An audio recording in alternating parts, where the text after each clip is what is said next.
is because we are spending an unprecedented amount of money. And we will need to spend that money to get people through this. We have to be able to say to the Canadian people, this money was spent to help you, to help students, to help small business, not to help friends of the Liberal Party.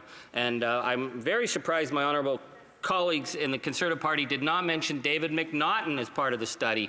Now, David McNaughton found guilty, top Liberal insider trying to bring Palantir, one of the creepiest companies on the planet, massive data surveillance company run by an extreme right. Oh, maybe that's why they didn't want to deal with it, because Peter Thiel is an extreme right-wing guy. But he got invited right into the Deputy Prime Minister's office because he was a Liberal. We need to know that decisions about the pandemic are not being done to help Liberal insiders. That's why this work must get done. Questions et commentaires. The honourable member for Edmonton Strathcona. Thank you, Madam Speaker. The member brought forward many comments, the member from Timmins, James Bay, and I really appreciate that. He will know, as well as a colleague of mine, that I have worked in the international development sector for over 20 years prior to being elected to this House. And I have worked with the We Charity, and I can tell you that I find it one of the most disgusting organizations I've worked with. It is the absolute opposite of a good organization for international development or global citizenship. And so while I was appalled to hear the Liberal government working with the We Charity, what I'm actually most appalled about is where that $912 million went that was supposed to support students.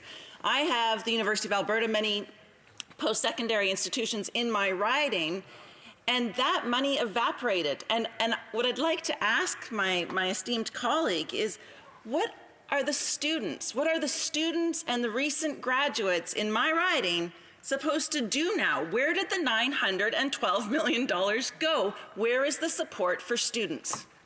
Thank you. Honourable member for Timmins, James Bay. Thank you. I want to thank my honourable colleague. And yes, she has had a great deal of experience in the international community. And there are many disturbing issues being raised. I know that an international group of charity and NGOs have released a statement today about their questions about WE's involvement in Kenya.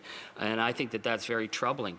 I don't know if it's necessarily the role of Parliament to carry on that investigation. Ours is how the Liberals were going to give this money. And to the second part of my colleague's question is that we have an unprecedented crisis facing university students with massive levels of debt, with the uncertainty of universities reopening. And the Prime Minister made that promise on April 8th.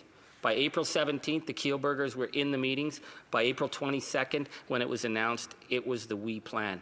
And once we didn't get what they wanted, and the Prime Minister's group were not able to transfer that money evaporated. And I'm saying to the Liberals, show some good faith here. Put that money back in. We could get tuition deferment this winter. What a message that would send to this young generation that are taking so much debt on at a time of uncertainty to invest in education. So University of Alberta, University of Laurentian and Sudbury, students would actually be able to carry on with their studies. But you're not hearing that from this government. You're hearing this government threaten to cause an election in order to evade the consequences of their actions. Questions et commentaires, questions and comments. The Honourable Parliamentary Secretary. Thank you, Madam Speaker.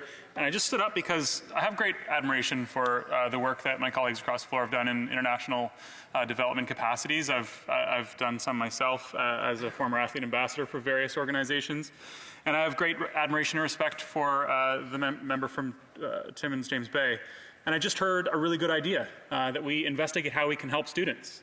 And with all of the things going on right now in Canada, whether we're talking about everything that's going on in Nova Scotia with the Mi'kmaq and the lobster fisheries, or other various First Nations issues, I'd ask if we shouldn't be focused on ways to help Canadians, and whether forming this committee and discussing these issues will help Canadians, or if we can focus on some solutions for Canadians, young, old, and everyone.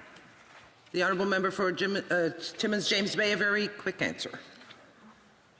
It's that come to Jesus moment where the Liberals say, can we just help Canadians? Yeah, we can help Canadians. Boy, what do you think we've been doing in this House is saying, let's help Canadians. So the best way we help Canadians is we set this committee up so the other committees can do their work. The Prime Minister stops threatening an election, Maybe if my colleague said, how about this, we'll help Canadians, we promise not to threaten an election, and we'll actually show that we care about Indigenous people. Yeah, let's do that. And we actually care about students. So yeah, let's transfer that $900 million. Resuming debate. Come on.